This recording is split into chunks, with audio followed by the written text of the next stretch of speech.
it didn't print properly, so we had to use some cardboard to cut out. But that's what it looked like. Last second Ditch. Carbureted design. Yeah, but basically we had screws in the corners here that will screw down into our thing, so it's a lid. So you have to use a screwdriver to undo and reach all the internal components. We have our battery here, which is removable if you need to, and it's accessed via 3 cables. One for our solar panel. It's plugged in here. Okay.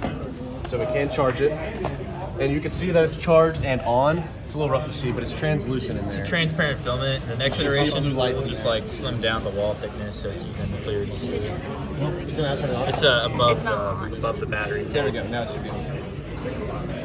Oh, okay. You gotta look at the right angle, huh? Yeah, right angle. yeah. It's a little Wait, rough. There we go. And then we have our 2 other cables for the internal components. This is our input. As you can see, it's labeled input here to our pump, and our output here, which will run in through here back into our system. And then our spigot is right here, which will dispense the water. And then we have, it's a little hard to see because of the way we have orientated, but we have buttons for our on and off, back buttons, and a joystick, and 2 lights. And then our screen displaying all the information we need. Unless you Yeah, so let's see if we can rotate it a little. So right now it's system off, so you have to power it on with this button. Then it gives you a warning to check the battery, so that's when you physically look. And then if your battery's fine, you can ignore this warning by clicking that, and the warning will turn off. We have a battery screen, which if you go in just says check battery pack. We got our filter life screen, which will turn on whenever the filters, a warning will come on whenever the filter flow is not good. Okay. Volume selection screen, so we're gonna go and go with like just half a liter.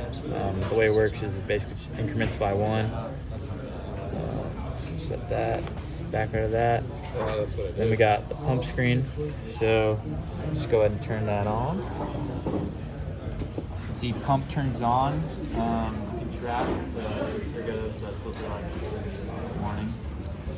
You can just click it by turning it on. We changed it to a diaphragm pump. Oh. Yeah. Is the filter in there? Yeah. I think it's powerful. Yeah, it's pretty good. You can get a live tracking of the actual output from here. So it's like a rough estimate where it's at. It's like refreshing every second, so that's why sometimes the image isn't really that clear. If you build a little longer delay in there, that would help you out because it's. I'm assuming there's basically 0 delay in there. Yeah. It's like pretty close. Yeah, it's like milliseconds. Coding issue. Well, so can you show me where it? Are you sure the filter's in there? Because it shouldn't be auto cycling. Oh, it stopped. Okay. Yeah. So now That's supposed to be how much again? it should be 0.5, but we couldn't find the scale to Yeah. properly, precisely.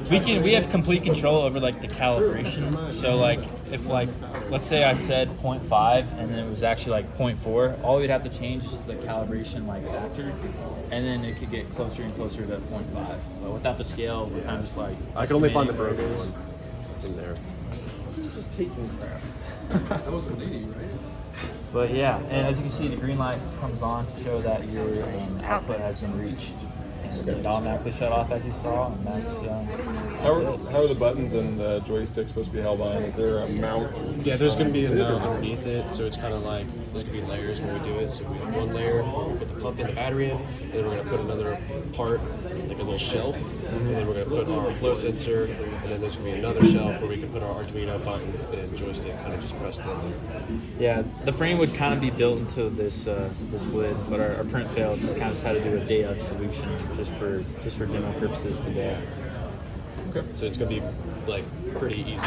If you want to see the lid, it's under here. Yeah, The lid is actually under. being used as a shelf right now. Okay. Well, go ahead and shoot. I'm the video, and then.